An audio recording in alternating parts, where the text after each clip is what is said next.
எந்த வீட்டில் துருசக்தி இருக்கோ அந்த வீட்டில் என்ன பண்ணுவாங்கன்னா, கழுதையை கொண்டு போய் ஒரு ரவுண்ட் அடிச்சுட்டு வருவாங்க. ஒருவேளை கழுதை பயத்தில் அங்கே யூரின் போனாலும் சரி, டாய்லெட் போனாலும் சரி, ரொம்ப ரொம்ப நல்லது. காரணம் என்ன, கழுதைகளுக்கு தெரியுமா இந்த இடத்துல தீய சக்தி இருக்குது அப்படின்னு. சில இடங்களில் கழுதையை அந்த மாதிரி கூட்டு வந்ததுக்கப்புறம் கழுதை இறந்து போகிறதும் உண்டாம். அதே போல் குதிரையை வச்சும் டெஸ்டிங் பண்ணுவாங்க. ஒரு குதிரையை உள்ளே கூட்டு போவாங்க, ஃபுல்லாக ரவுண்ட் அடிச்சுட்டு குதிரை ஒரு 3 நாள் கழித்து அதுவே இறந்துருமா. ஏன்னா அந்த ஆத்மா இதில் ஏறிக்குவான். கழுதை உடம்புலையும் ஏறுமா, அதே போல் பசுமாட்டு உடம்புலையும் ஏறுமா. அதுவும் எது, சென மாடு. மாடை கூட்டு வந்தீங்கன்னாவே அந்த மாட்டு உடம்புல ஏற்றிக்குமா.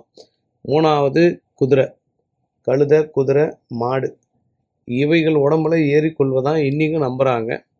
நிறைய இடங்களில் கழுதையை வச்சு பூஜை பண்ணுறவங்களும் இருக்காங்க. விற்காத இடம் விற்கணும் அப்படின்னா கழுதையை ஒரு நாள் ஃபுல்லாக கட்டி வைங்க, அந்த இடம் விற்றுடும்.